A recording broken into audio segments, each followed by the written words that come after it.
Good evening, everyone. Good evening, ma'am. Good evening, sir. Good evening, ma'am. Good evening, ma'am. Good evening, ma'am. Good evening. How are you all? All good, ma'am. Great.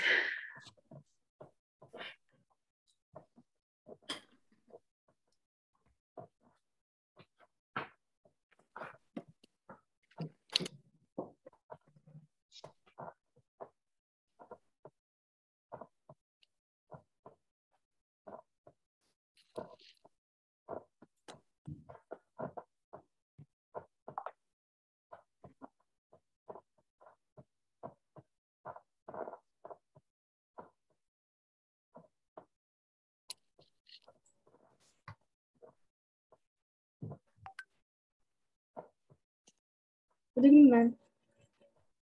Good evening, Sahela.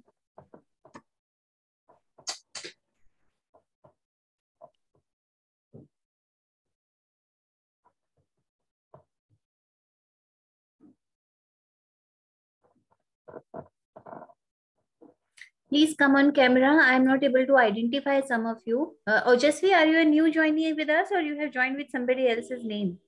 No. This is my first time. Actually, I was not able to join last weekend's class. Okay. Right. Yes, ma'am. Good evening, ma'am. Good evening.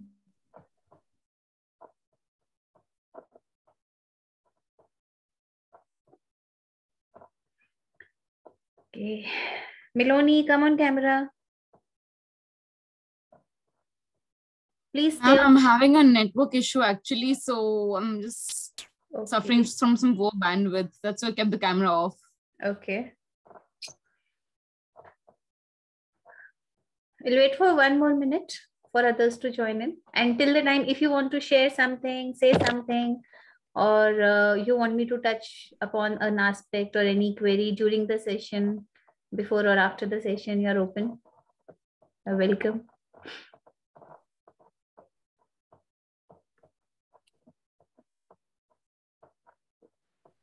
Ma'am, I have one query. Yes, Rohita. One of my relatives, she got in touch with me last weekend. Okay, and she had the query that, she is in a very happy relationship with her husband. Okay, but she is like कि एक जो romantic जो touch है, that is missing.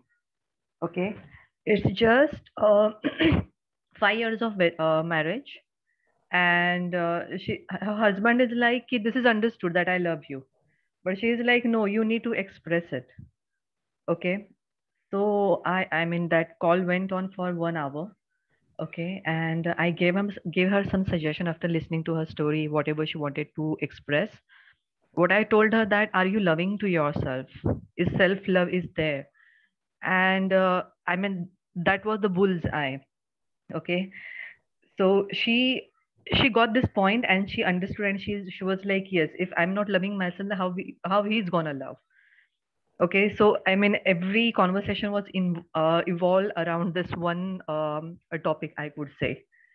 So what do you suggest? I mean, in such scenario, I mean, how to handle such cases? You handle it well, Rohita. You Okay. made her love herself first and not depend on somebody else's approval to feel worthy of love or that I am being loved. So that was a really nice insight for your relative. And if that is making her take care of herself, pamper herself, spend some me time for herself, right? That would give her happiness.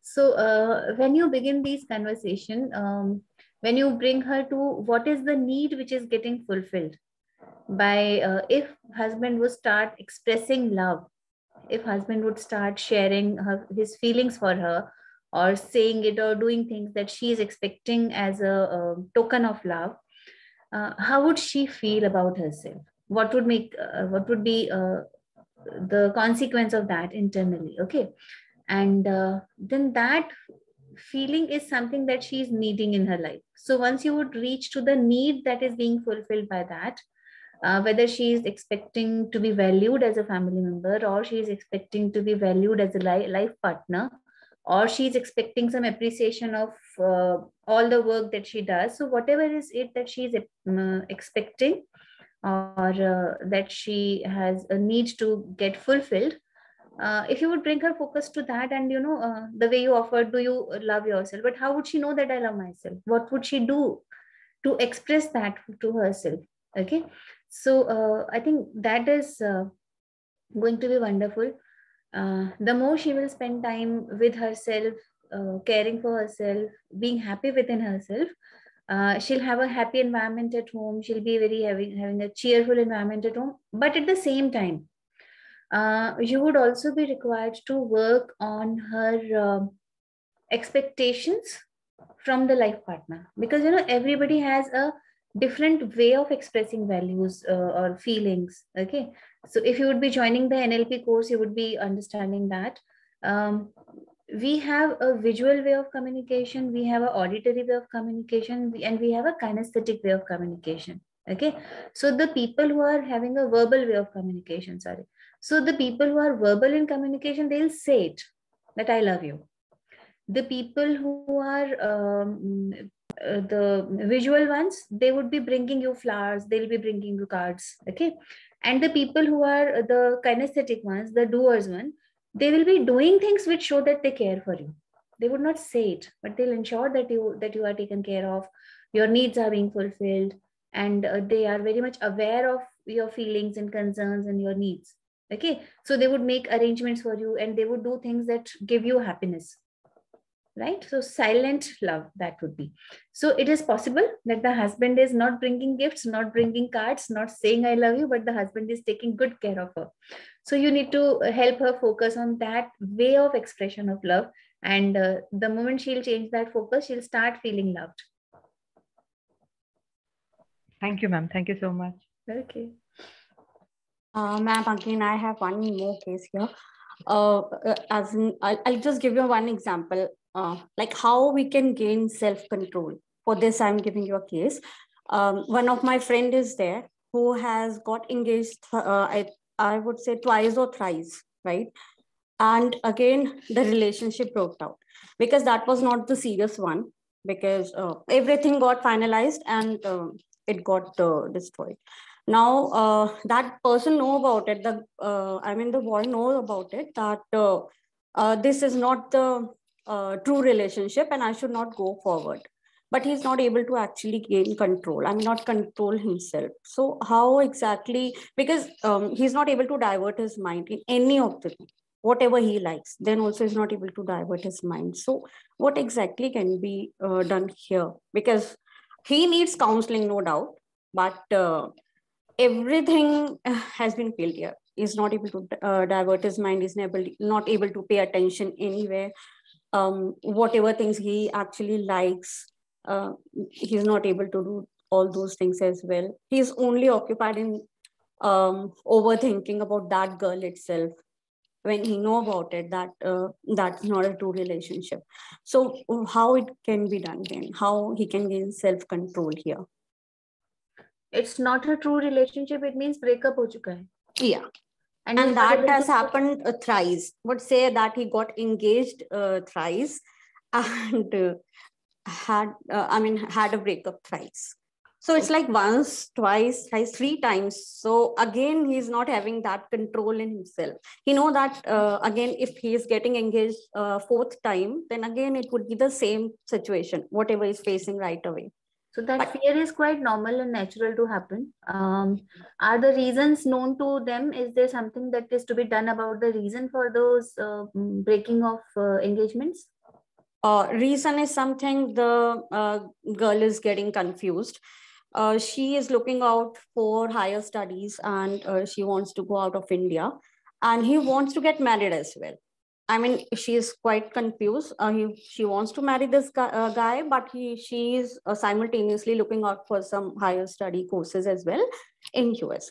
So at one time she says that, yeah, I want to get married and I don't want to go anywhere. And when the engagement, She's keeping him confused, huh? yes, she's confused and she's keeping him as well confused. So here the situation is that girl is always saying, no, I would not take ahead twice, thrice, fours or something like that. But that guy is getting confused. He's thinking always that might be this time it can move forward. This relationship can move forward. I hope I am thinking right. And when I say that, no, I should, I mean, you should stop here. You should not go forward with this relation now anymore. So he's like, no, I really love this girl. The girl also says that, yes, I love this guy. But she's also confused. He's also confused. Okay, so do you see a possibility, because you're there, he's No, as per this case, I have gone through all the details, whatever he has given to me. And I think he should actually stop here itself. This would be good for him, but he's not able to actually move forward with this decision. Okay. So what is the stand of the family? Are they looking for another girl, another suitable match for him? Actually, what happened is he has done love marriage prior to this, right? And again, that got divorced. Whatever reasons he explained to me regarding the girl was like she doesn't want to stay with the family. I have taken a separate flat as well, but still again, she wants that I should not meet my parents. These many things was actually there with her. And finally, they got divorced finally. Finally, they were divorced. Now, after that, 2 or 3 years, he was in depression. And finally, after that, he fell in love with a girl. This girl itself, for which I'm talking about. And after that, it happened like he has got engaged thrice. And now this is the situation. So what he says that I'm alone and no one is there to love me and I'm alone. And I really want someone who can get attached to me, and I want to spend my life happily and these all things. But he know very well that this girl won't be suitable for him because it has already happened thrice. So obviously 4th time you cannot rely on that person. So okay, with the same girl, engagement has happened and engagement has broken. Yes, 3 times. 3 times. Okay, so this girl engages and then she breaks up. Yeah. Then she again feels that I can't live without him. Then she comes back. When the marriage date comes, right? Then she says, yeah, I'm again getting confused. I really don't want to go ahead with this marriage. I want to go to US again for studies. So this happened thrice. So obviously, if it has happened thrice. So I don't think so that he should rely on the person 4th time. This is my thinking. Okay. So in this case, you continue talking to this friend of yours. Don't immediately begin with anything like a therapy kind of a thing. Let the person just explore the possibilities, explore the other things which are there in life, and think about what other elements of life are there to take care of. His own health, his own fitness, his professional life, his professional goals to accomplish. So if after 2 years she decides to come back, give him that hope. Don't snatch away that hope from him. That's what it's, keeping him intact. Maybe this is the only hope. That's why he's not able to let her go. And even if she has done it thrice in the past, he still wants to believe that she is going to be there for him. Okay, so that is a sense of security that he is getting from this person, and he doesn't want to think rationally right now. Okay, so till the time he is able to think that rationally, we need to be working on instilling that hope that what other things you need to be focusing on if you want to have this girl in life. And then bring him to those things and start making him pay attention to that, do something in that direction. So this girl is focusing about her career. Yes. Why have you stopped thinking about your career and your professional life, right? And family, you have to take care of them. Something bigger, something more important than your own, just this one part of your life. There are other aspects and elements, and there are other roles that you're going to play. You can talk about that. Gradually, we can think about why the relationship did not work in the first place. Was there something which the girl is unconsciously is getting maybe disturbed thinking about, which is not letting her commit to this relationship? Because if that is the case, even the new partner, if he decides to move on, then only the other person might not be comfortable getting engaged, right? Or being into this relationship. So you need to find out those aspects or elements of personality which are going against him in such relationships. Okay, so work on those aspects. Let him have the faith that suppose she goes after marriage for 2 years of studies to US, and then she comes back after 2 years. Would you stop living for those 2 years? You would stay connected and live your life, na? So you stay connected. And this girl is ask her to just be supportive in the sense that just give him that direction if you can connect with that girl. Otherwise, it's only the boy if you're talking to, then you can only talk to the boy. It depends. He has a fear as well that if we get married and that girl goes to US, then she could find someone else as well there. So he is having that fight as well. That in case I'm getting married and I'm staying here for 2 years and she is going there, so obviously she would come back and she will ask me to come there, or else if I'm not coming there, she'll find someone else. So he know everything is clear to him. But still, it's not that we are going to give him choices. Dr. Garima, always we ask the client to think about the choices which are available. Now, if this is a choice, what choice you would be left with? What is there which is in your control rather than in the girl's control? Right. What is it that you can do in such case if she decides to go out to study? What is it that you can do if she decides to stay and gets married? How will you take care of her? What other combinations are possible? Let him discuss those consequences. Cost benefit analysis can be done with him. And we can also do time travel with him, and where he can imagine the life with the girl in future. And if it continues like this, how many years he's going to just spend waiting for her to finally be committed, and then he would not be sure whether she'll stay committed or not. So all of those things gradually. Circle of control. Would you please explain that circle of control? Okay, what is in my control and what is out of my control? Definitely we should be talking about that, because ultimately we have to bring the focus on the things which are in your control and not in outside the control. Yes, ma'am. Ma'am, I actually meant was that since there's a lot of emotions and everything is somehow attached to that particular person, why not put in some things where he can understand which areas of life is in his control, something which he can change, because his like the girl's decision is something he cannot change but he can influence. So coming to solution, putting in some ways so that he can come to his own solution himself. Not something. Yes, Ma'am, also, yes, can talk about maybe the boys have unhealthy attachments, like they might have attachment issues, like they might be anxiously attached to the person, and that is why they fear that if they go away. So exactly, there might be anxiety issues, there might be over possessiveness when he is with this girl. So that's what I'm saying. You need to identify the personality issues which are making people not commit to him in the relationship. Okay. All right. Yeah. Thank you so much. Thanks, everyone. Any other input?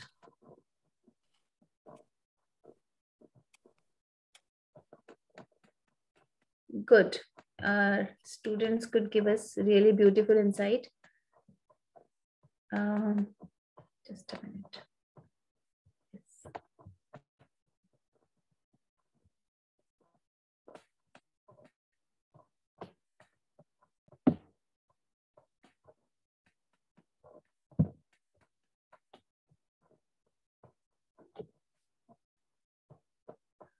So today we are going to talk about the key principles of CBT, and I'm going to take care of all the 2 or 3 modalities, REBT and CBT, both of them, and we'll discuss the basic principle of CBT.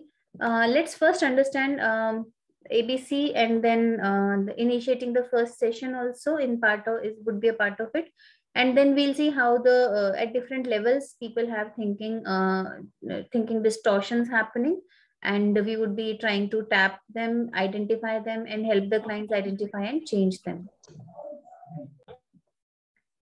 So CBT would be you can explain it to your client, and this helps you understand, because you need to explain the therapy approach that you adopt. You would be required to explain it to the client also, that what you are going to do. Okay, so you have to tell that it is a collaborative approach where we would be equally and involved and participating in the sessions. And what we will be doing is we'll be focusing on specific goals and specific problems, and identify some problems, and set some goals to work on those issues. Then you can tell them that we are working on the present, not what has happened in the past, and we are working on the present so that we can have a future that is a desired future. At the same time, it would be about you being empowered to be your own therapist, and your cooperation and your learning of during the sessions is going to be there with you for a lifelong.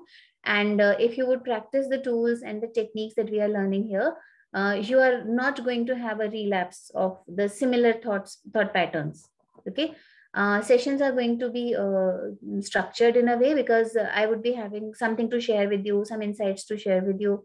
It would not be just that you are explaining a problem and I'm listening to your problem. Okay, it would not be, rather it would be focused on different ways of looking at it, understanding it from a new perspective. So we would, this therapy, the CBT approach is going to help you identify, evaluate, and respond to your dysfunctional thoughts and beliefs. Now you have to tell dysfunctional thought because it's not helping you function properly in your personal or professional life.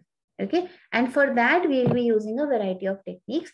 And I would request you to learn those techniques and do the homework as and when it is assigned to you.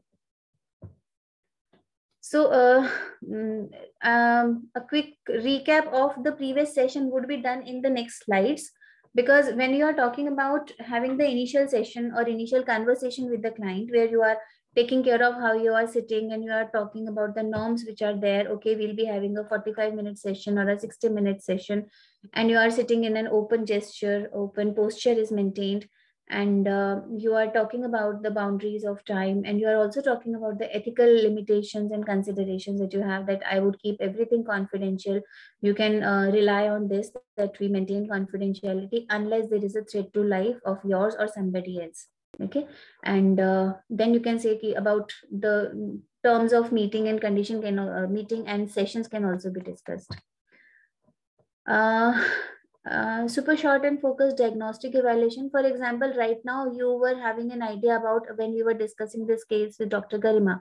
So उन्होंने बहुत short में हमें बताया, बहुत brief में बताया, 5-10 minutes में. But in actuality, in actual scenario, the client might be sharing things with you in a half an hour or 1 hour session about the whole life history.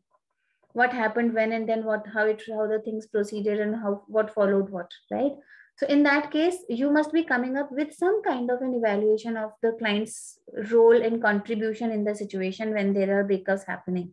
Okay, why the first marriage would have failed, why this would have failed, this girl is not ready to commit to this relationship.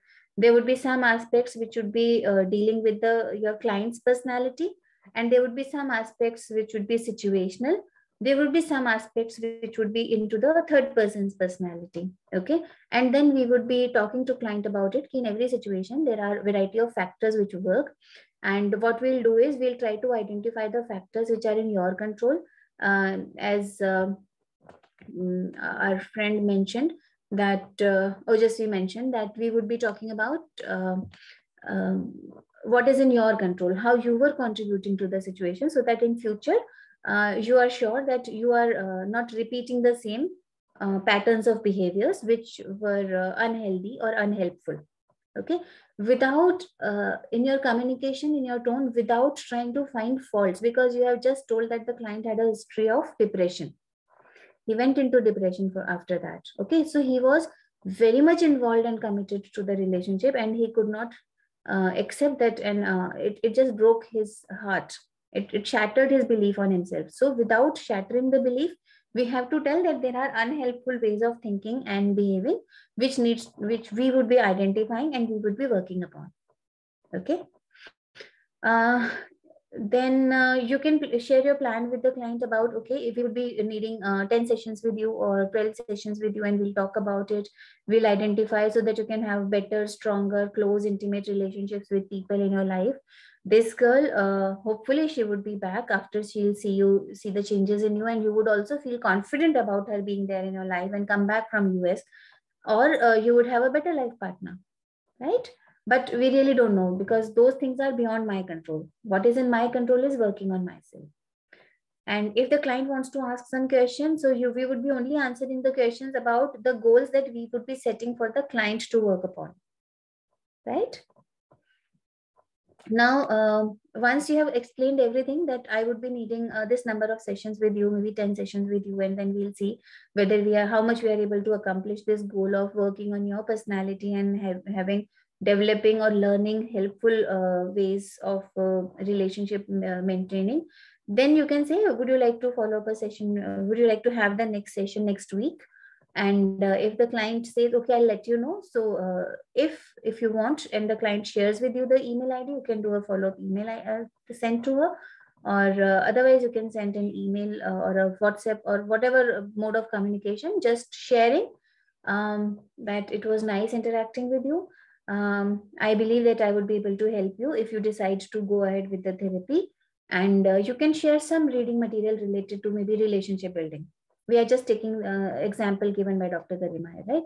So if the client now thinks that you are really interested in the well-being, and you really want to help the client, he would have that trust in your genuineness, and may respond to you and fix an appointment with you and begin with the therapies. Now, once you begin the sessions, the client agrees and comes to you, then we can know each other a little more, and you can share about how you have helped in the past or what is going to be your approach. So make the client feel comfortable. Thoda sa informal talks, thoda sa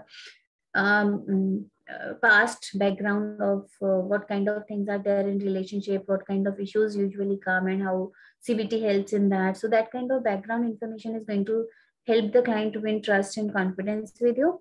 Then if the client is not comfortable talking about it, or feels it little uncomfortable or awkward about sharing this kind of thing, so you can validate the client's concern. That's what we discussed in last time's class, that you need to validate and normalize when the client is sharing something with you, because it's fine. It's possible to think this way. It's not necessary that you would be accepting everything that I'm sharing. You would have your own concerns, you would have your own dilemmas. So you can feel free to share them with me, because unless you would tell me, I would not know. Okay, so I am not a mind reader. You can announce it. So unless you would tell me, I'll not be able to assume anything about what is going on in your mind. Then ask them questions if they have any question. Find out what the client's week has been like. Answer the questions if they are asking you something. Share your thoughts, your initial observations, and if the client agrees, you can go forward and set goals. If the client wants to add something, you can take that into account, and tell them about the tools that we'll be teaching. You will be teaching the client, and how it is going to help. And how would you know that the progress is happening? Because client might know that it's a progress. So you need to define the goals, that this is how the progress is going to happen. So if you feel that there is a need for any mental health evaluation to happen, for example, depression or anxiety or relationship issues or conflict management skills or tools, so you can select those tools, and then you can talk to the client about it. Okay, we are going to use this tool, and it is going to help us in this manner in our therapy process. That is your call, and you can talk about that. After that, you can also talk about previous counseling or therapy experiences which the client has been through. How many of them have been positive, what has been negative, what did not work, what did work.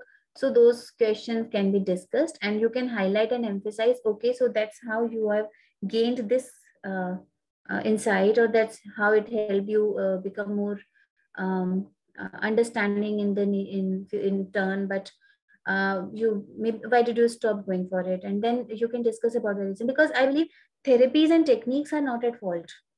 Whatever the approach of the therapist was, the only thing is the client loses patience to continue with that, because it's a slow process, right?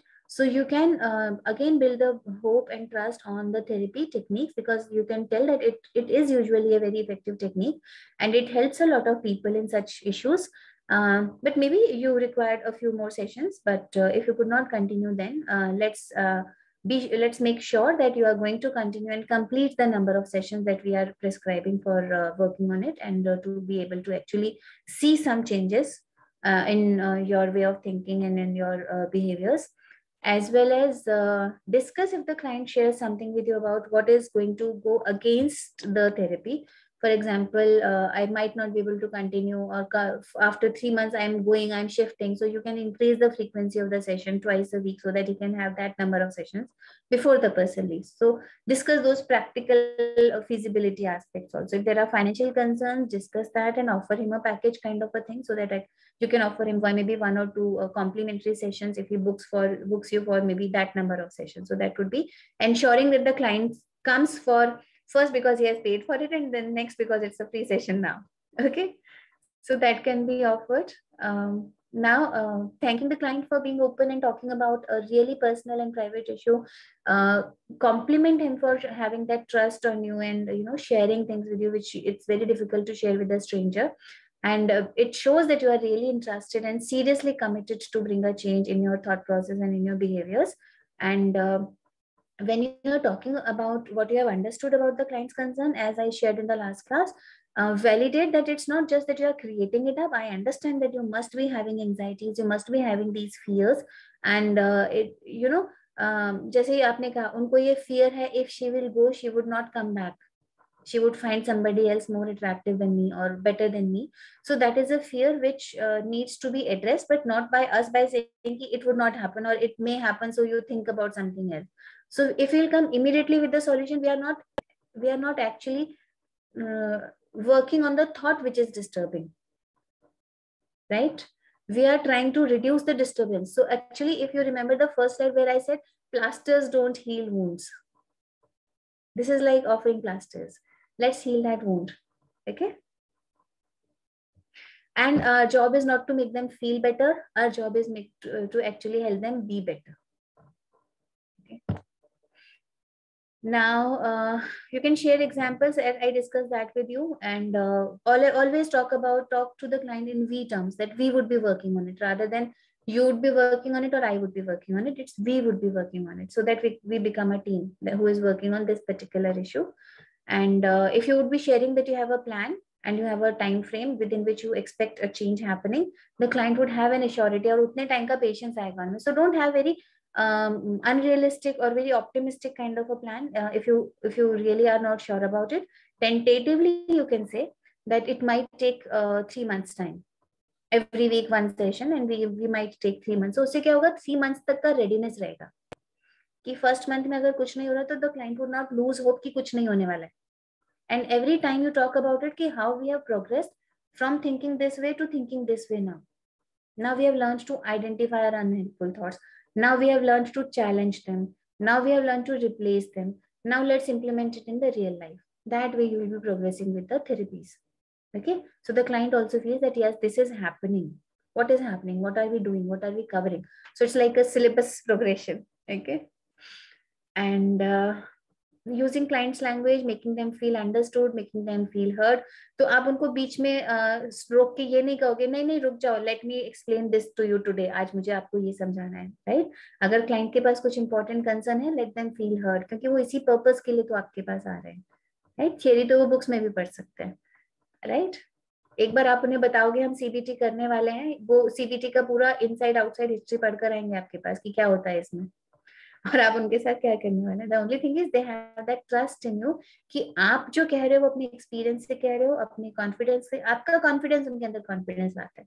जैसे parents जब कुछ कह देता है तो बच्चा मान लेता है ना, ओके मम्मा ऐसे होता है, ओके मैम ऐसे होता है. तो ऐसे ही क्लाइंट आपके ऊपर ट्रस्ट करने लगेगा और जो आप कहेंगे वो उसको बहुत that would be imbibed, that would be absorbed as the truth and the fact. Okay.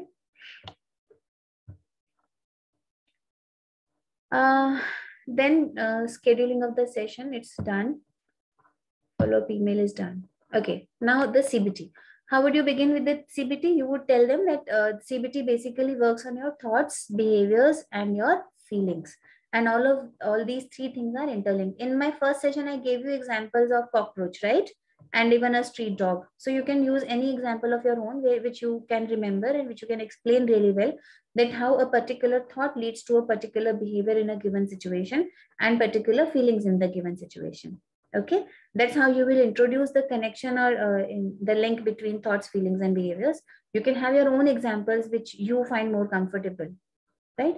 And then you can transfer this understanding to what the client brings to you as a case history, maybe some incident the client is talking about. So you can refer that. If you are thinking like this, so this is making you feel tensed and worried.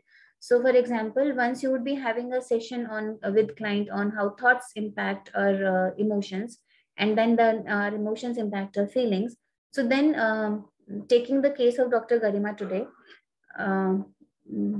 the client is now having a thought. The thought is, if my partner would go to US, she would not come back, right? And it would be a long distance relationship which would not work. So this thought is making the client feel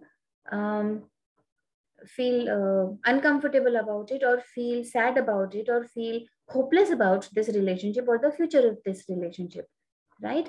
Now, in this hopelessness, what is the client doing? The client is trying to actually be more clingy. He is trying to be more attached, maybe enforce a few things, or be very firm about कि शादी कर लेते हैं, शादी कर लेते हैं, शादी कर लेते हैं. जितना वो उसके पीछे पड़ रहा है उतना वो अवॉइड करना चाह रही है कि क्यों इतना क्यों परेशान हो तुम, right? So it is like your behavior, this behavior is resulting from the feeling which is originating from this thought. So that's how you can explain the connection between how thoughts impact your emotions and ultimately the consequences. So once you explain this to him, to the client, now you can proceed with explaining to the client the ABC model of cognitive behavior therapy, or CBT. So you can say that there is a situation. Events would keep happening in your outside world. People would come and go in your life. People would behave in a certain way. People would act in a certain way. People would say certain things to you. So you have been through some experiences. You are going to continuously go through some experiences. Some of them might be favorable. Some of them might not be favorable. So how you act in those situations after those incidents or experiences depends on, it can be of two kinds, whether how would you react. You can react in unhelpful ways or you can react in helpful ways. Okay. But the ways to react would be depending on how you perceive the whole situation and event in your mind. Okay, so now you explain to it that now your internal perception of a particular event depends on your attitudes, the rules that you have created for life, for people, for the world around you, which you have learned while growing up. The demands that you impose on environment or the people, the beliefs that you have, which may be distorted beliefs, which may not be the helpful beliefs that you are carrying, but because you have developed them over a course of life, over through your experiences, and you have generalized a few experiences, so they are something that you take as to be the ultimate truth. And we would try to identify what are those beliefs, what are those meanings that you are giving to those perceptions, which are not resulting in a helpful consequence for you. And then any unhelpful consequence again confirms that belief about an unhelpful situation, right? So it's a vicious cycle, and we are going to break that cycle by understanding the ABC. And C is the emotions. So the thoughts do not happen in isolation. They also happen with the consequence. They would be feelings, and there would be physical sensations also. So जो आप physically somatically feel कर रहे हो वो भी, और जो emotionally feel कर रहे हो वो भी, they are the consequences of your thoughts, which might be visible, which might not be visible, but they result in your unhelpful ways of dealing with the situation. Okay. So itna समझाने में you can spend good in parts and in bits and pieces. You can again go and come back with more references, and you can explain things in detail, bit by bit, and revisit this concept when you are talking to the client in the future sessions. There is one strategy, there was in one manual, it was given that you can have how thoughts impact behavior, and in the next session, next module, you can have how thoughts impact feelings, And in the next module, you can do how feelings impact behavior. So you can also go into the details of that, seeing if the client is finding it difficult to understand and identify the pattern in the behavior of himself. Okay. So wherever you need, you can take the module again and explain it in more detail. But this is to begin with.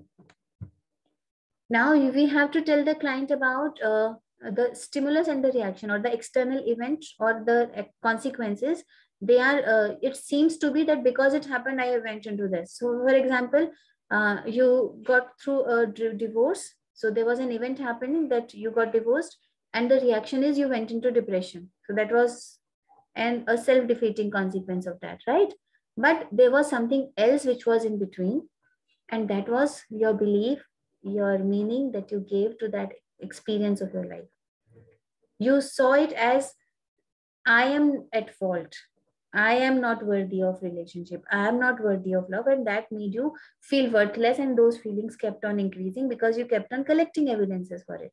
We keep collecting evidences to support our thoughts. Whatever you think, you get evidences for that, right? And immediately, if you feel the client is ready, you bring that into conversation. And if you feel that the client is not ready to discuss that incident right now, you can think about very small day-to-day event also. It depends. Okay, there your wisdom would come into play, that whether you are taking a painful memory or whether you are taking a general day-to-day incident to help the client understand how your belief is working before you act or react in a given situation. Okay. Now, example, we are already taking off the client, but one example, just I am saying, you can take a day-to-day event. Now, this client would also be having something. For example, this person's friend calls him and she asks, would you be available for me for the rest of the day, or shall we go out for a movie today? And this boy, though he had different plans to go out, but he cancels them and he wants to catch up. So he wanted to watch some match, but he's canceling it because he doesn't. What are the reasons? He's canceling his plans and he's saying yes to this girl, right? So right now what is happening is, what is working at the base of it. He would tell you कि मैं इसके लिए हमेशा ready रहता हूँ, हमेशा available रहता हूँ, एक phone करती है और मैं पहुंच जाता हूँ. And she doesn't value me that much. She has her own plans and she doesn't change them for me, right? ये हो सकता है relationship में, ऐसी कोई चीज आ सकती है सामने. So how would you discuss कि what is working at the base of it? A and C के बीच में क्या है? A is the friend called. C is you said yes. But what is at B? Let's identify the B. Okay. Any ideas? What could be the thoughts which are there in the client's mind? The B. Don't want to hurt the friend. Friend won't like me if I say no. Maybe. Okay. I don't want to hurt my friend and she would not like me if I say no. And what would be the other things? Anything else? Belief level per? I'm a bad person if I don't help my friend. Very good. A good friend is always available for her friend. So I need to be available for my friend, even if I have to make changes in my own personal schedule and commitments, right? So that's a belief which is unhelpful, which is making you play the feel as if I am being used. Okay. Yeah, so friend in need, friend is indeed. I mean, yeah, so बचपन से सिखा दिया गया है. Right. So how to assertively say that I can do it for you, but at this time, can we do it at that time? So finding a middle way so that you are not always being a victim or being used for, and people are not taking you for granted and valuing your time and your availability as well.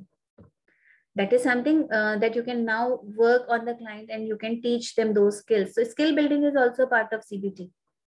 Okay. तो आप एक तरह से teacher बन जाते हो, उनके mentor and coach बन जाते हो, सिर्फ थेरेपिस्ट नहीं रहते हो.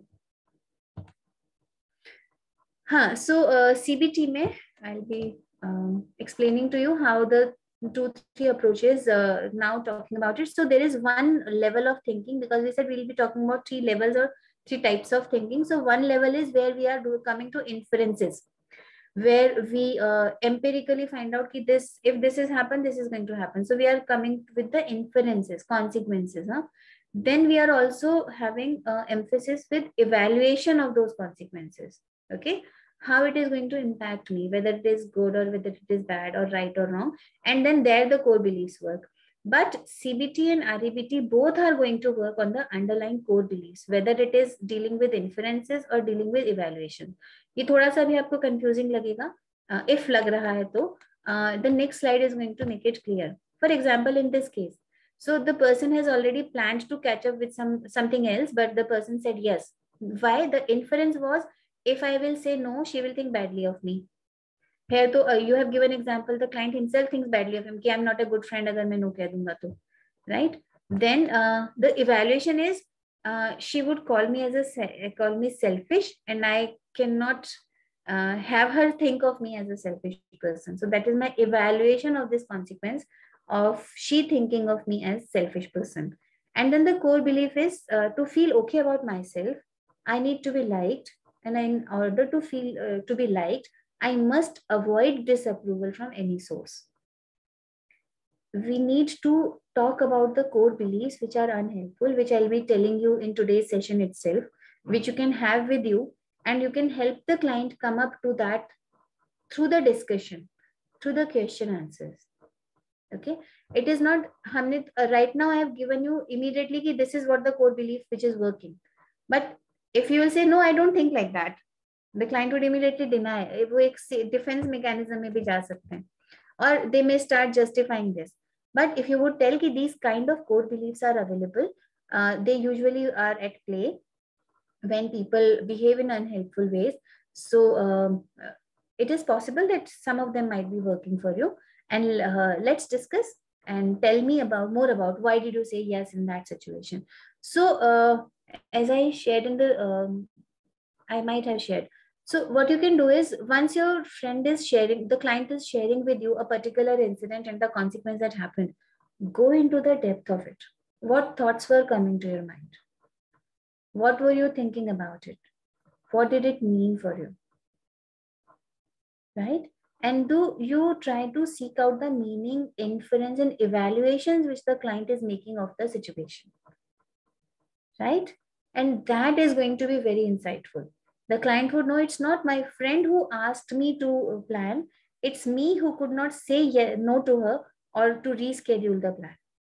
And what were my reasons of not saying, asking her to reschedule or sharing my concerns or sharing my plans? So that was to do with me, not to do with my client. Right? So if my friend is not changing her plans when I'm making a request, she is actually very confident about what she is doing. And she is not living with those unhelpful beliefs that I need to say yes at any cost at every request. She knows what and how to accommodate and make changes in her plan. She might be flexible. And then you can also discuss, does she never come when you make a plan in advance? अगर advance में करते हो तो plan कर लेती है ना, immediately change करने को बोलते तो नहीं करती है, because she is committed to her commitments that she is doing. Yes, Ojasvi. Ma'am, I have a question. Let's say that what if we have a thought saying that if she is my friend, she would understand why I had to say no to the plan, if there is an option of saying no.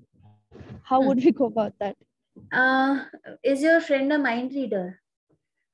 No, ma'am. No, suppose let's say that if I say no, she would be able to understand why I had to say no, if she is a good friend. Ask your friend, Yes. na? Our good friend, the quality of a good friend is to be of a mind reader. How would she know unless you would tell it to her? All right, ma'am. Okay, ma'am. Right, ma'am. Thank you. Because you assume that my friend would be thinking like that. You do not actually read the mind of your friend. Yes. Similarly, your friend might assume what would have been going through, what you would have been going through, what would have been your reasons, but she cannot know the truth unless you discuss it with her. Right? All right, ma'am. Yes, ma'am. So now I think those inference and evaluations and beliefs are clear. You would be coming to what is the perception or understanding of the client of the situation. And then we'll be talking about the cognitive distortions, limiting beliefs, cognitive faulty evaluations of the situations, and the limiting core beliefs. That's what we are going to discuss today. They are available in abundance. The notes are going to be available to you on Monday. So no need to note down things, just understand and discuss. And if there is a query, please raise your hand and ask. This is what you can ask even your client when you are sharing these things with the client. Ki, okay, now I'll be sharing with you some cognitive distortions which might be impacting your personal relationship or your professional relationship or your life in general. And let's see if some of them are at play, and we'll learn to identify them. Okay. And you can do it for yourself and come up with your own personal example if you have a tendency to do that, because all of us may be doing it at one point or the other. I'm not saying always, but at some point or the other, we do that. So it is when our brain lies to us.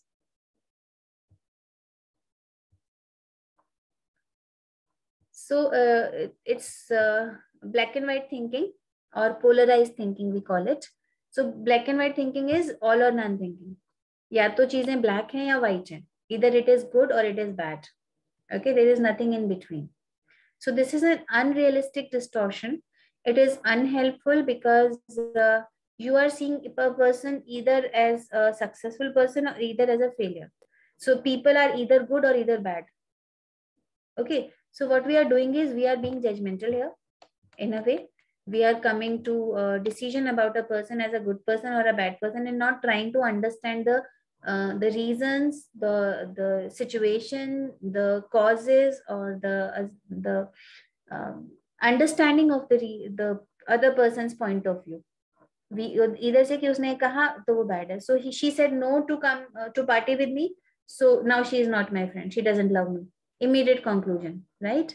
So वो वाली चीज है. Any example that comes to your mind as black or white thinking? All or none? या तो तुम मेरी friend हो या नहीं हो. बीच का कुछ नहीं है. Ma'am, if I don't score good in my exams, I'm not a smart person. It's either good marks or I am just very dumb.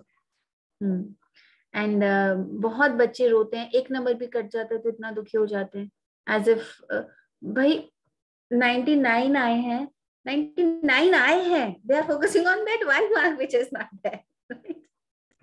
So it is sometimes even we as parents की class में first rank second rank को लेकर या marks को लेकर बहुत pressure create हो जाता है. So वहां पर ये polarized thinking can be at work. Yes, Rohita, any other example?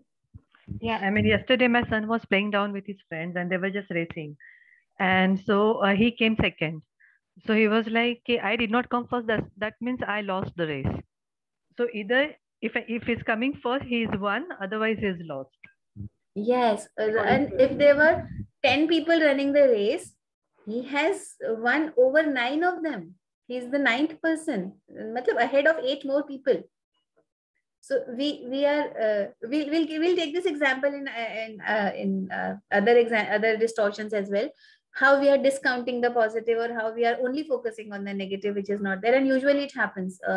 If I remember a small, I would say anecdote or maybe metaphor, right? So a child took a test note paper to her father, and he looked at the test paper and said, "Oh, wow, let's look at these 2 questions where you did not do well." She said, "Yes, we'll do that, but let's look at the other 10 questions which I did well." Right? So change of focus. Unrealistic है, unhelpful है. लोगों को सिर्फ एक incident और एक result के basis पे फेल कर देना या उनको लेबल कर देना इज नॉट करेक्ट, है ना. किसी ने एक बार झूठ बोल दिया तो वो झूठा है, ऐसे नहीं होता. किसी ने एक बार आपकी बात आपसे रूडली बिहेव कर दिया तो he is a rude person, ऐसे नहीं होता. Right? That is what all और none thinking is. Now over generalization, it is basically एक इंसिडेंट, एक situation, and concluding that it's going to happen with me. So one relationship negative experience, it's always going to happen, and I do not trust people. So trust issues जहाँ पर होते हैं, जहाँ पर कोई traumatic event हो जाता है, जहाँ पर कोई failure हो गया, low mark on one test, तो suicidal tendencies वो experiences क्यों बढ़ जाते हैं? Because children are not able to go beyond that and they cannot see things as a whole. They just focus on that one particular negative experience and then they over generalize it, and the next is catastrophizing. So they believe that more worse and worse things are going to happen. अब ये हो गया तो अब इससे आगे और बुराई होने वाला है. एक बार ये हो चुका है मेरे साथ, and I know कि इससे भी बुरी चीजें हो सकती हैं. So they reach on a conclusion about one particular event, and then they incorrectly apply that conclusion across all the other events which are going to happen, which are possible to happen. Okay. And you would find parents when they are talking about their kids, yes ma'am, ये maths में थोड़ा weak है, इसकी logical reasoning थोड़ी सी कमजोर है. So what we are doing is we are continuously announcing it to people based on that one or two experiences. So what we are doing, we are not talking about the chances or the experiences. आप hyperactivity ले लीजिए, आप inattentiveness ले लीजिए, आप learning difficulties ले लीजिए. What we do is we catch them doing wrong, and we then keep collecting evidences of they are doing wrong, and then we make it a pattern which we are observing in them, and we confirm it as a belief that yes, you are an impulsive or hyperactive, or you are a slow learner. We stop catching them doing young. So that is a negative consequence of overgeneralization, which we unconsciously do sometimes as elders and caregivers with the children. Now, this another type of thinking is catastrophizing, where what the tendency is, people assume that worst things are going to happen if they are going to enter into an unfamiliar, unknown territory. They सिर दर्द हो गया तो tumour है, पेट में दर्द हो गया तो भी कुछ अपेंडिक्स है, ऐसा कुछ ऑपरेशन करना पड़ेगा, सर्जरी करनी पड़ेगी, है ना. घबराहट हो रही है, ब्लड प्रेशर, मुझे हार्ट अटैक आ रहा है, ऐसे वाले जो कैटास्ट्रोफाइजिंग चीजें होती हैं. किसी पर्सन ने कॉल नहीं किया, कहीं मुसीबत में तो नहीं फंस गए. तो वो जो वरीज है, इन लोगों का बिलीफ क्या होता है, अगर आप बिलीफ की बात करोगे, कोर बिलीफ की, सो बिलीफ ये होता है कि it's good to worry and be prepared. अगर आप वरी नहीं करोगे, केयर फ्री रहोगे, वरीलेस रहोगे, तो you would not be prepared to handle such situations when they would occur. So they justify their being worried, and in the process they learn to catastrophize. So they always become over anxious, and they start overreacting to situations. Small incident, बस late हो रही है तो कहाँ है, कहीं कुछ अटक तो नहीं गया, एक्सीडेंट तो नहीं होगा, तो बहुत पैनिक कर जाते हैं किसी भी सिचुएशन में. सो ये एक बहुत हम अपने आसपास में देखते हैं, जब लोग पैनिक वे में रिएक्ट करते हैं टू द सिचुएशंस, वो येल करने लगते हैं, शाउट करने लगते हैं. तो वो उस समय तक यू कैन सी कि this is a pattern, and then if you catch them doing it, and you can, हर किसी की तो थेरेपी शुरू नहीं कर सकते हो, बट यू कैन अंडरस्टैंड कि how it happens and give those examples. ठीक है.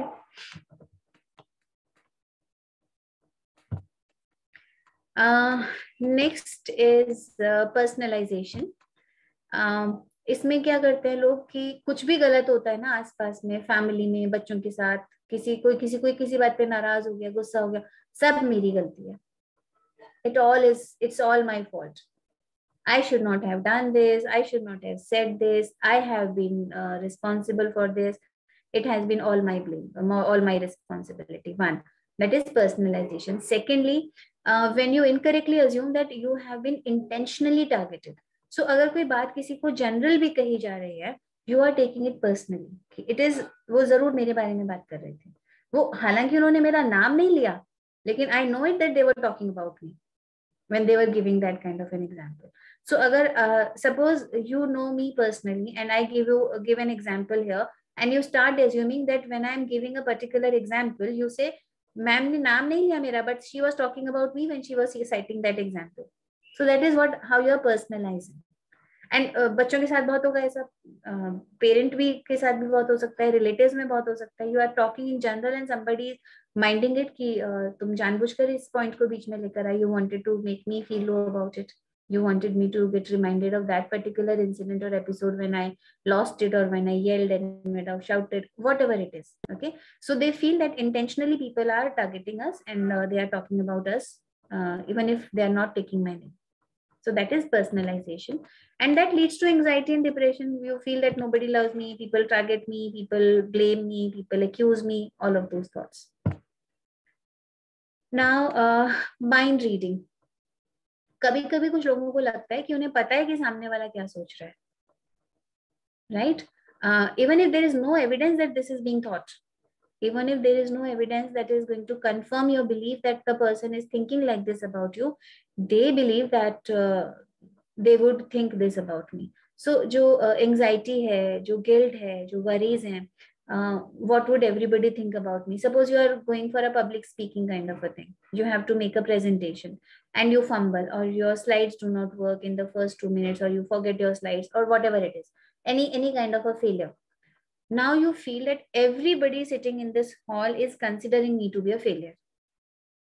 Is there any evidence?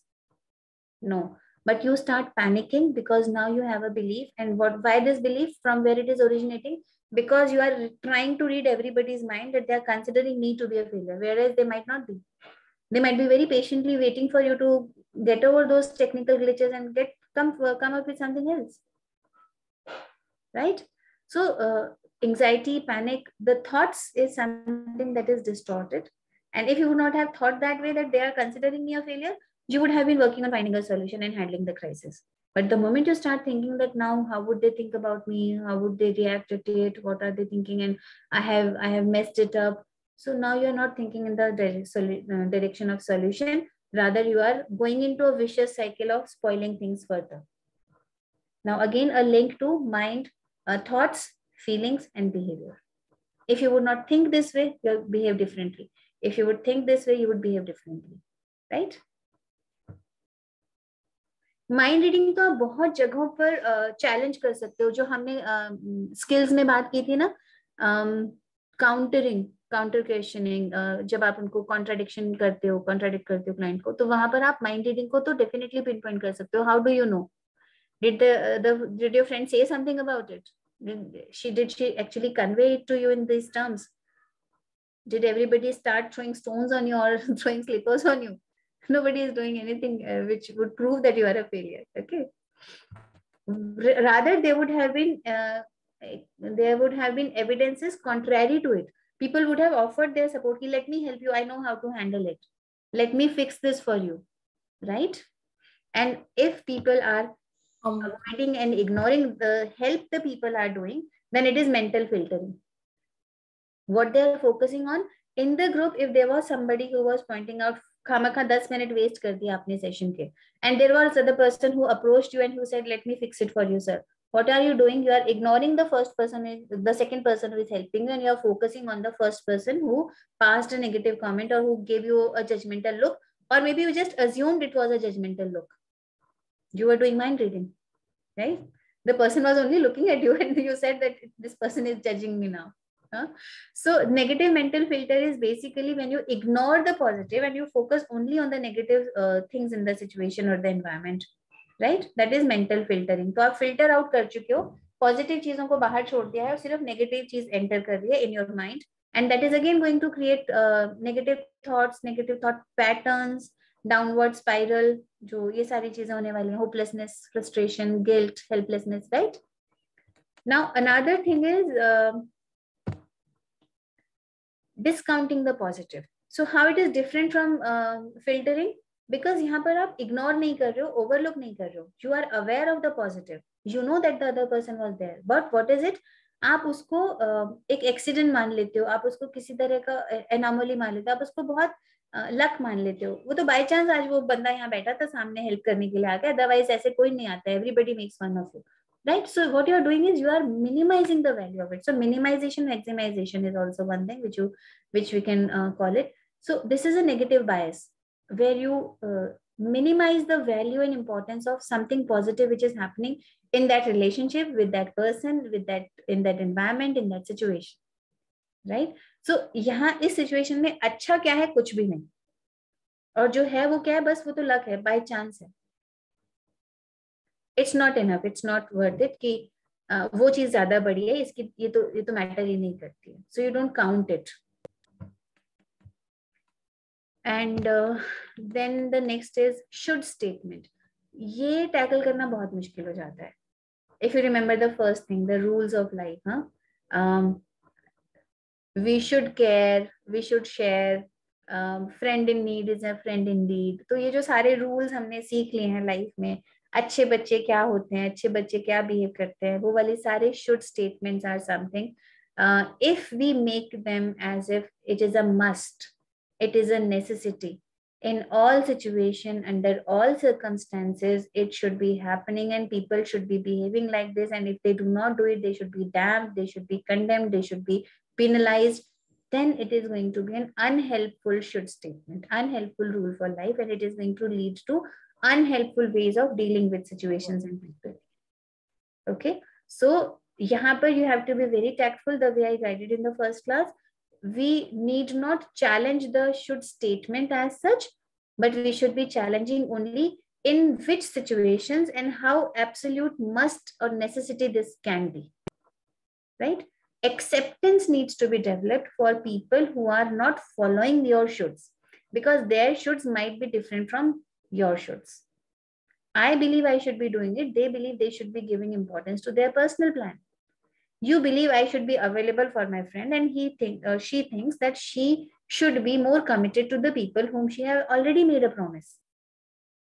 And I should not change my plan. So shoulds are different. Ideologies are different. So she's following her should. Your should is not matching with it. Okay. It doesn't, then once you make the client realize and understand the difference in the beliefs or the demands, then the client would say that it's nothing to do with my value in my self-image and my self-worth in the friend's eyes. Rather, it has to do that she would respect me more if I would understand her rules and value and validate those rules. Next is emotional reasoning. In some situations, because we feel a particular emotion and we consider it to be a reality of that given situation, whether it is the emotion of hurt, whether it is emotion of anger, whether it is emotion of guilt, emotional reasoning, that because I am feeling like this, it is the fact or truth or the correct way to look at that situation and express, and that is going to be a distorted view of the reality. Okay. For example, somebody puts a scratch on a new car, you get angry. Now you're feeling that anger, but does that give you the right to act in unhelpful ways and unhealthy ways and yell at people or shout at people or hit people or be violent because you are feeling that emotion of anger? क्योंकि मुझे गुस्सा आ गया था तो मैंने हाथ उठा दिया. So is your anger giving you a reason to act in unhelpful ways, to be violent? Okay. No. Anger does not allow you or validate your aggressive outburst. Anger is an emotion, agreed, but anger is not a valid reason to be violent. Anger cannot be a reason to be violent. There is no reason to be violent. You can talk, you can communicate. Okay. So emotional reasoning is in a way justification of what you did wrong or when you behave in unhelpful ways. People try to put the blame on the emotion, whereas the emotion gets generated from the thoughts that we have in that situation. Isn't it? And thoughts are in my control. And if thoughts are beyond my control, you need therapies. Labeling बहुत आसान है.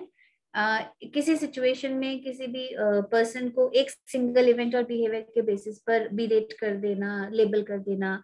अभी I was giving you example of somebody behaved rudely with me, so he is a rude person. Somebody did not tell me the truth, he is a liar. तो बच्चे तो बहुत करते हैं ऐसा, mama he is not a good boy, तो वो labelling भी बहुत करते हैं और वो ब्लैक एंड व्हाइट थिंकिंग भी बहुत करते हैं. आज उसने मेरे साथ फूड शेयर नहीं किया, he is not a good boy, he is not my friend, है ना. तो वो तो बहुत होता है बच्चों में. तो you can understand from their example. Teachers भी करते हैं, पेरेंट्स भी करते हैं, हम लोग भी करते हैं. We know how it is done, but labels are for jars, not for people. We would not label people. They are acting or reacting or responding in certain situations, and we need to see it in that context of that situation. Okay, so if somebody suppose somebody cried in a given incident, usko rona aa gaya, so you would not say he's a cry baby. wo label nahi karenge cry baby. It was an expression of an emotion, right?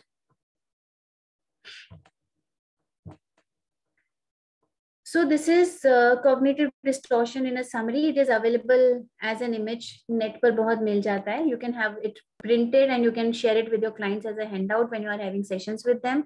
And then the client can refer to it and then they can think, okay, am I doing any one of these? And then they would be coming and discussing with you ki, okay, I think I am doing this most of the time. Now tell us how to proceed further. आगे क्या करना है? कैसे हम इसको दूर कर सकते हैं? So this is a single page divided in two for you. Labeling, emotional reasoning, magnification, minimization, should and must, and personalization. Anything you want to ask about these cognitive distortions? Okay. Ma'am, during mind reading, like you said, you can just let them know, did your friend tell you that she's thinking about it? Like I've tried doing it, but sometimes the belief is so strong, they go like, no, I know what she's thinking. I can tell by the way she's looking at me, or I know why the audience is not interested in me anymore because they seem jittery or they seem like they're just moving in their places. So they start making excuses for their own belief. Ki we know, we are sure this is happening because we see it. So then how do you deal with that? Then you do not let them generalize it. Okay, for example, my friend was thinking of me in this particular way, but does she always think of you in this particular way? So ask them about evidences contrary to it. If not at present incident, maybe in past there would have been incidents where she acted differently. So what are the consequences that she is always doing it? Because overgeneralization nahi hona chahiye. Sometimes people jump to conclusion, they do mind reading and they assume that the other person would have done this. Second thing is how helpful it is to think this way. How is it helping you in maintaining or progressing with this relationship? If you think that she was thinking wrong about you, would it help you continue considering her your friend? No. So are you comfortable with this situation? No. Would you like to do something about it? What can you do? Can you talk to her and discuss about how did you feel in that situation? So making the client learn how to talk using I statements. We are aware of I statements where you do not point fingers, where you rather talk about how did you feel in that situation, right? So make the client talk to her friend and clarify things using I statement. When you were looking at me at that time, I really felt bad. Okay. So, for example, recently something happened. I could not react to the person who was behaving rudely. I could not say anything to that person. But later on, when everything was settled down, we had a normal conversation as if nothing has happened. And after some time, I brought this issue up that I did not like it. You were rude with me when you behave rudely with me. And the person immediately said sorry to me, right? So that can happen. So even if the person was wrong, if you would bring it forward, it is possible that the person would realize that she was wrong on her part and she should not have done like that. Okay. So beliefs are not the truths, they are your opinions. We have to understand the difference between the two and we have to make the client realize that these are two different things. Do not take one as the other. What you believe is your rule for life. This is what govern your life. But that is going to be a different thing. The truth is when you see the other side of the story as well. You're only seeing one side of the story, only your perspective. In a relationship, you need to see both the sides and both the perspectives. Okay, have a 360-degree view.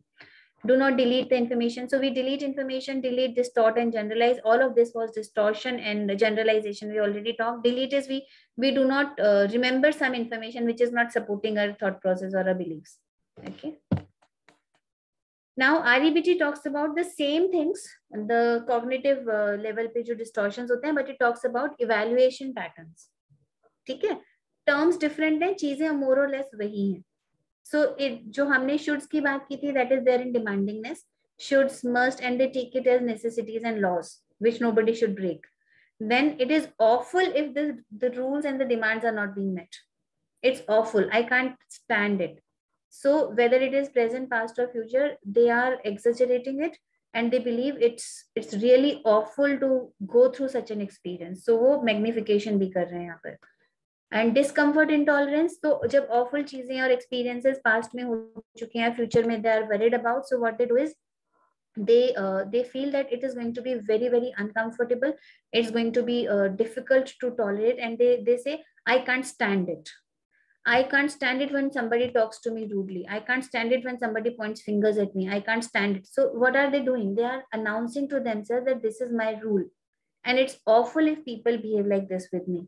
That makes them think in unhelpful ways, feel those unhelpful thoughts and feelings, and then they behave and react in unhelpful ways, right? Then the other thing is people rating or judgment of either self or others. So REBT talks about evaluations, and then the third part is in CBT overall is the assumptions and beliefs. So assumption is my unhappiness is caused by things outside my control. There is nothing I can do to feel better. So Dr. Garima, your client must be having this assumption. Nothing is in his control right now. Everything is outside his control. The girlfriend is going or not going, marrying or not marrying, remaining engaged or not remaining engaged. Things are outside his control. So the client is right now not thinking about anything which is inside the control, which is in my control. Okay. So you have to talk about things that the client can do. Bring the conversation, maybe second session or third session, whatever number of sessions it takes, to do something that would make the client feel better and actually be better. Events in the past are the cause of my problems and they continue to influence my feelings and behaviors now. क्योंकि मेरा एक divorce हो चुका है, तो अब वो मेरे सारे प्रॉब्लम्स के बीच, मेरे सारे रिलेशनशिप्स के बीच में आने वाला है. That can be thing. So now you have to tell, work on this particular assumption which is unhelpful. तो जब भी आप वो cognitive distortions की या unhelpful beliefs की बात करेंगे, और जब हम REBT में जो thought record करना सीखेंगे, how helpful or unhelpful this is, so you can address these kind of assumptions, these beliefs which the client is carrying. What are the evidences in favor of it? What are the evidence contrary to it? How it is going to continue doing that? How are you sure that it is going to always happen like that? Okay. And collect evidences contrary and collect evidences in favor of it. It's easier to avoid rather than face responsibility. So इससे देखो, if your client is saying कि मैं इस relationship को break नहीं करना चाहता हूँ, and suppose it's broken now, the girl finally says कि नहीं मैं नहीं रहना चाहती हूँ and I'm going. Right now, though she is keeping that hope alive, but suppose she closes the doors. If your client says कि नहीं अब मुझे करनी ही नहीं है शादी, मुझे relationship में पढ़ना ही नहीं है, what is it happening? The client is saying it's avoid being and making attempts because that's going to lead to failure, and it's awful to be failing and I do not want to experience it. I can't stand a failure, another failure in a relationship. You cannot force it, but definitely the being responsible for the way you are acting in a relationship is something that we can work upon with the clients. So that's all as part of today's discussion. Now we can have a discussion happening on what we discussed today. Anish जी, आपका photo एकदम perfect आपने लिया हुआ है, ऐसा लगता है आप लाइव बैठे हैं. मैं शुरू से नोटिस कर रही हूँ आप बहुत लाइव है, लेकिन आप लाइव है नहीं, आपका वीडियो ऑफ है. Yeah, now you realize that. Thank you.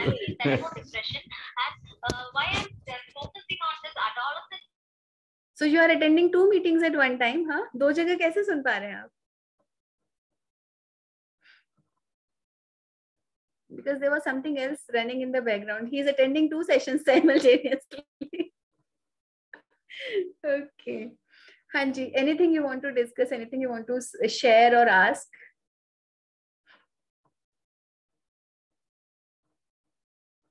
देखो, we all are from the psychology background, लेकिन जब हमने पहली बार distortions के बारे में पढ़ा था, ये insightful था, and we started looking within and we started analyzing and realizing that yes, this is not the right way of thinking. Similarly, client को don't assume कि उसे सारी चीजें पता होंगी और ये सबको पता होता है, नहीं पता होता है. Unless you would tell them, unless you would share it with them as something which is a new thing for them to know about. और अगर उनको नहीं उनको पता भी है, so let's discuss it. या तो वो उनके लिए insightful है, एकदम new learning है, और अगर उनको पहले से पता है तो let's explore it further and find out how it is acting in the given situation where you are right now. Right? Ma'am, sorry, a bit unrelated, but when you were talking about how we should also ask client about their past experiences in therapy. So I have a friend and they went for therapy. And so the first thing psychologist did was just she laughed at him and said, "Oh, you're a boy. Why are you crying? Men Oh my don't God. really cry." He was 17 at that time. And when he grew thoda sa, he went back and she just said, "You're still crying. That's not how it works. Stop crying now. You've grown more. And you're just a kid. Nothing has happened to you. These stress happen to kids all the time. So you'll be fine. Just don't take stress." And since then, it's been 4 years with that incident. But I've been trying really hard. But that person is like, "I'll do anything, but I will never go to therapy." Like, I wasn't ashamed of myself as much before as I was after that. Psychologist laughed at my face and said, "You are a boy, you're not supposed to cry." Yes.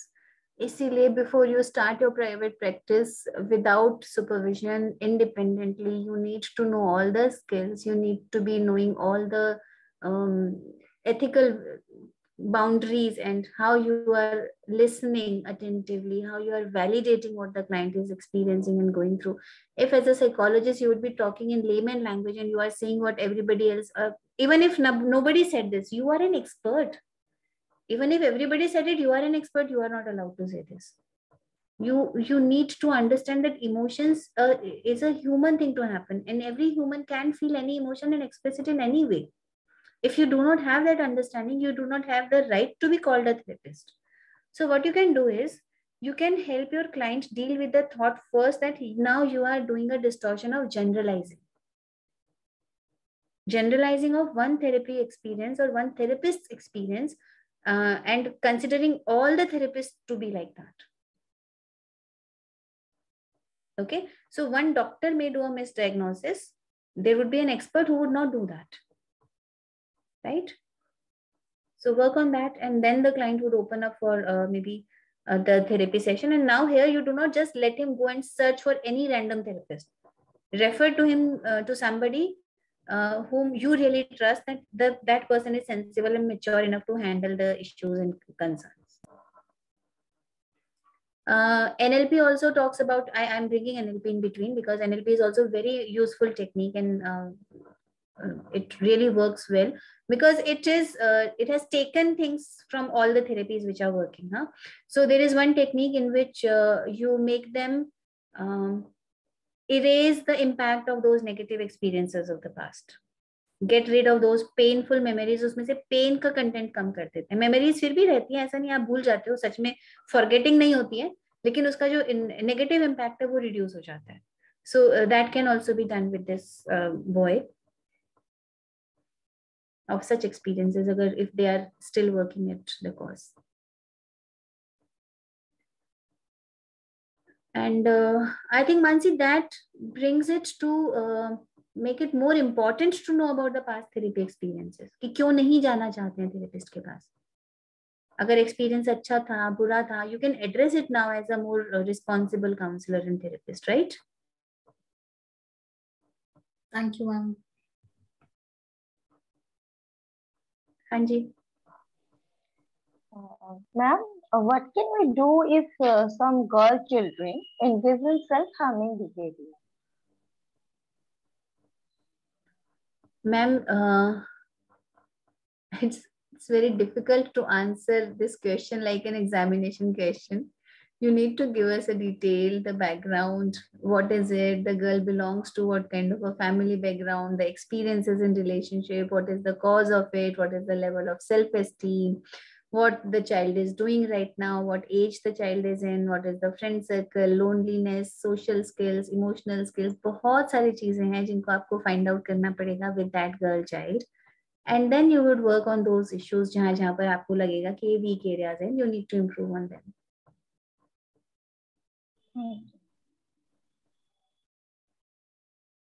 जब लोग आपको मिलेंगे ना कहीं social gatherings में, तो वो आपसे ऐसे ही सिंगल स्टेटमेंट में सवाल पूछेंगे, तो कुछ सॉल्यूशन मांगेंगे कि किसी ना किसी प्रॉब्लम या सॉल्यूशन को लेकर, तो आपको ऐसे ही जवाब देना है कि there are variety of things which I need to understand before I come with a suggestion or a recommendation in such cases. help me know all of that, and then only I'll be able to provide you something. So if you Yes, are ma'am. bringing, yes, ma'am. Yes, ma'am. The principal of school actually wanted to provide the CBT therapy and send me to, to give them some kind of CBT therapy or anything else to treat their girl children, because most of the girl children engaging in self-harming behavior are not coming. They are the middle is school children, and because of their relationship issues or कोई किसी को कुछ नहीं दिया है, either they running away from home or they engage in self-harming behavior. So, but their parents do not want like हमारी लड़कियां तो कोई भी ऐसी गलती नहीं करते हैं, ऐसे कहते हैं, और they don't want their child to be engaged in any kind of therapeutic session. So, what can I do at that point because principal is saying me to give a therapeutic session, but and the parents are not like हमारी लड़कियां कुछ problem नहीं कर रहे हैं, यहाँ पे कुछ गलत सिखाया जा रहा है. This is the problem. So how can I deal with this kind of situation? देखिए, पेरेंट की कंसेंट के बिना स्कूल सेटअप में आप उन बच्चों के साथ सेशन कैसे ले पाएंगे? सिर्फ प्रिंसिपल तो रिस्पॉन्सिबिलिटी लेंगी नहीं सेशन के बीच में अगर बच्चे ने कुछ शेयर कर दिया आपसे, राइट?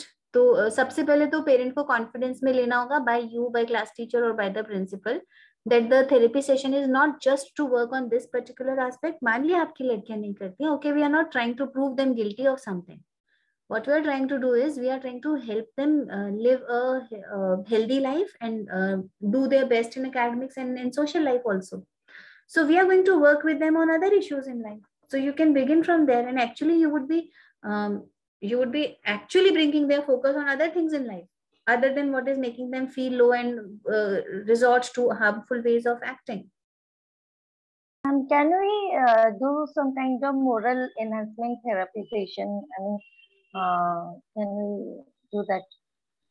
देखिए, इन जनरल जो आप करते हैं वो ट्रेनिंग सेशंस होते हैं. You can have motivational talks, you can have general discussions, interactive sessions with the whole group of girls as such, and then you can invite them to come for a face-to-face one-on-one discussion. So in that process it is possible that those two girls develop that trust on you कि हाँ, हम ma'am से ये बात कर सकते हैं, we can go and talk to them about it.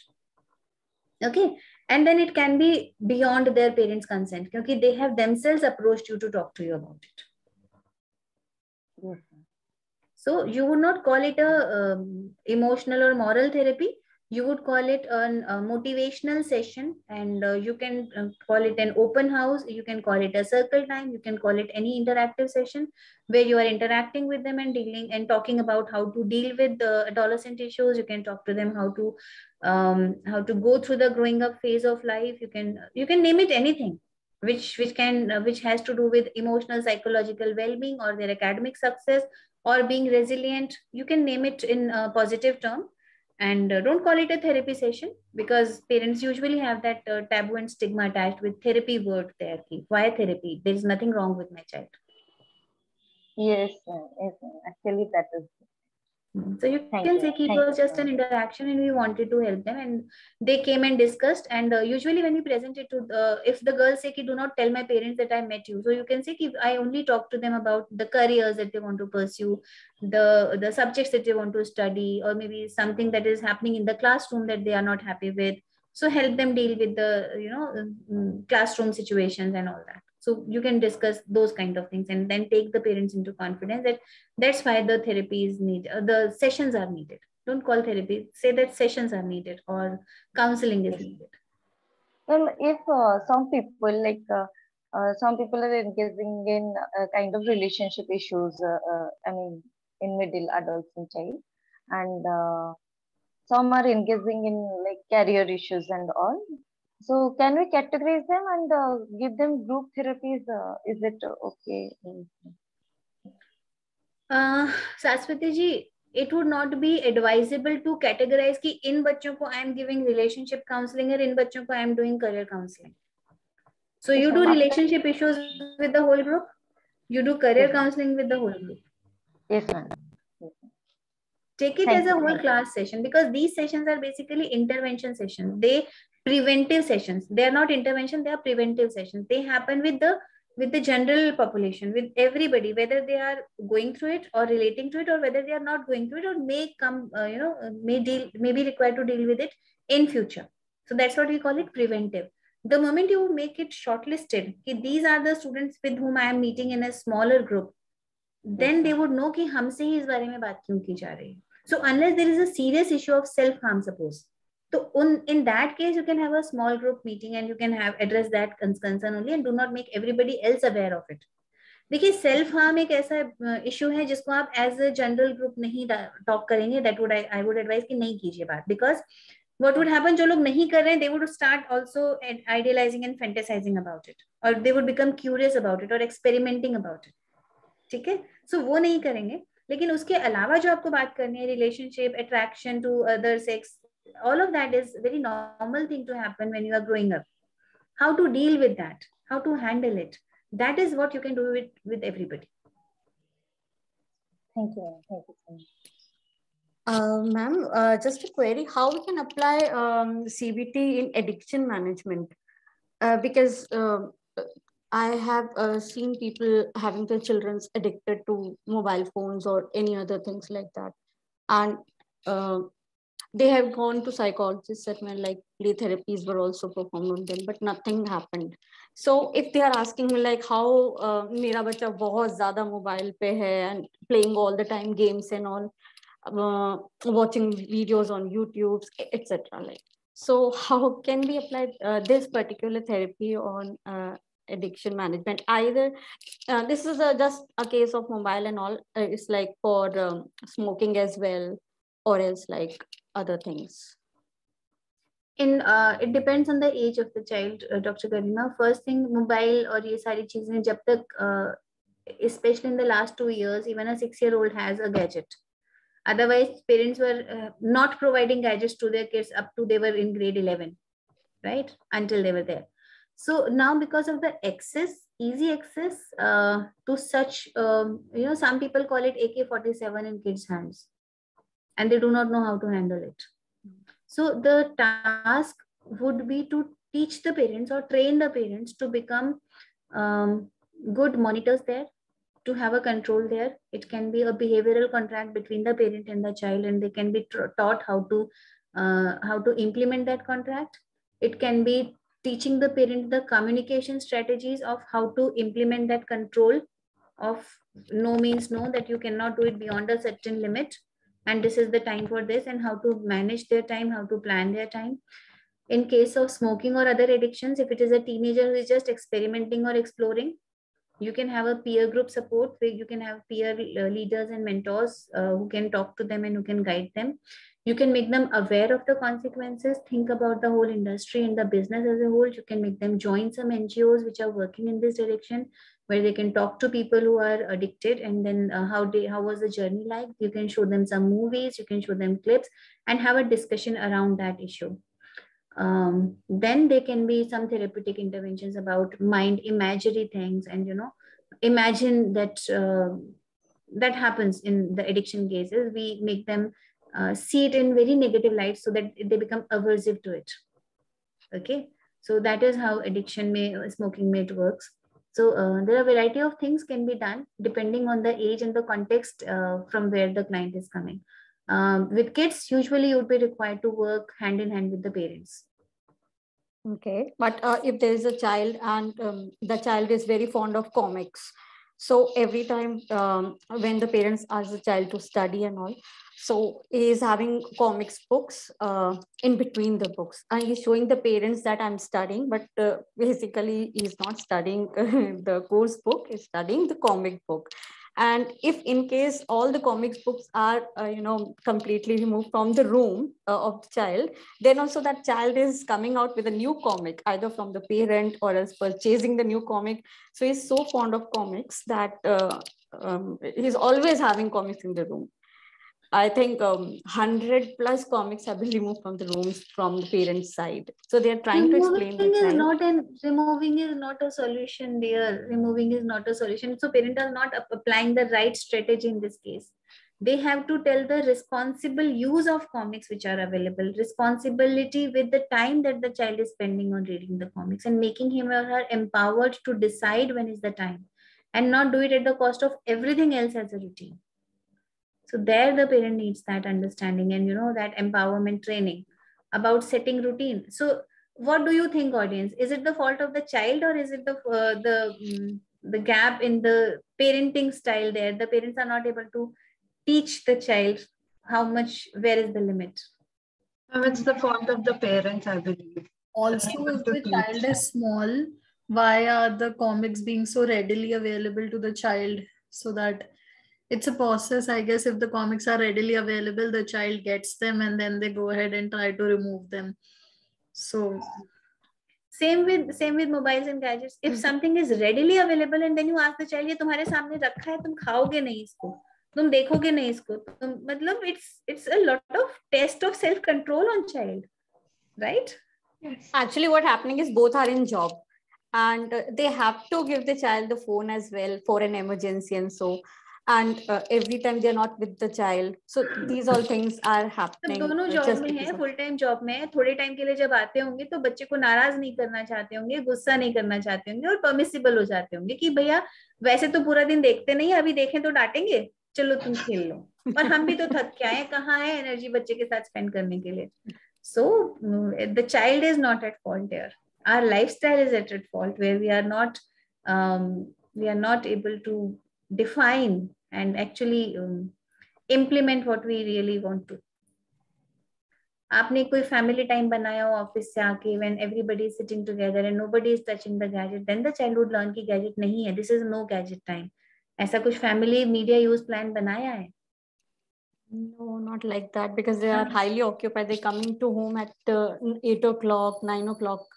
So it's the dinner time after that, and they go to sleep. So it's just like that. They have the dinner time पे क्या करते हैं? TV चला लेते हैं? No, not TV. They are talking to each other, but that child is again like sitting quietly, not talking, just eating away and going back to the room, and again start doing all the stuff whatever he likes. So they need to bring some changes in their routine, where they are spending more time with the child, talking about how the day was like, what did he enjoy doing the most, what kind of activities did he got engaged with. So all of these discussions need to happen at the dinner table. And it's not to guide the child, correct the child, lecture the child. It is to make him a part of your life and be a part of his life. Right.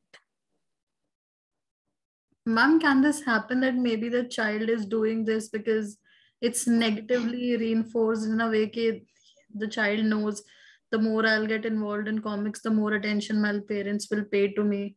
Definitely. Negative attention is also an attention, no? You would do nothing but look at me. Yeah. So the child is crying कि look at me, मुझे देखो. अब आप ऐसे नहीं देखोगे तो ऐसे देखो.